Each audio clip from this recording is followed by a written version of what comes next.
Hi my baby, இன்றைக்கி வந்து simple 1 pot beetroot saagu for you மகளே ஃபார் சப்பாத்தி. ஒரு குக்கரில் சாப் பண்ண பீட்ரூட்டு, பச்சை மிளகா, வெங்காயம், தக்காளி போட்டுக்கோ மகளே. கொஞ்சமாக உப்பு போட்டுக்கோ.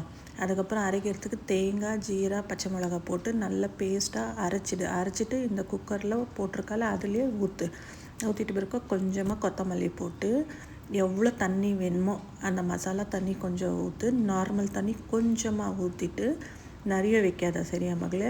இந்த பீட்ரூட்க்கு ஈக்குவலாக இருக்கணும். ஊற்றிட்டு மிக்ஸ் பண்ணிவிட்டு ஒரே ஒரு விசில் விடு. அந்த ஒரு விசில்லே பீட்ரூட் நல்லா குக் ஆகிடும், மேஷ் ஆகாது. அதுக்கப்புறம் இப்படி இருக்கும், தண்ணி இருக்கிற மாதிரி தான் இருக்கட்டும். அது தாளிச்சிட்டு விடுறப்போ அது கொஞ்சம் சுண்டிடும், ஓகேவா?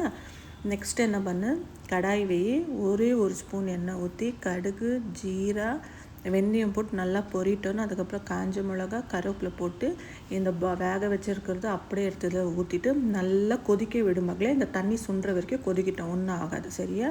அதுக்கப்புறம் இந்த ஸ்டேஜில் கொஞ்சம் கொத்தமல்லி, கொஞ்சமாக மீட் மசாலா போட்டு நல்லா மிக்ஸ் பண்ண அந்த ஃப்ளேவர் கொடுத்தா ரொம்ப நல்லாயிருக்கும் மீட் மசாலா. அதனால் போட்டுக்கோ, இல்லை தேவையில்லைன்னா விட்டுருப்பார். இந்த திக்னஸ் வந்து தான் எம்மி beetroot saagu ready for you chapati, dosa மக்களே. பண்ணின்னு சாப்பிடு. பாய் குட்டி.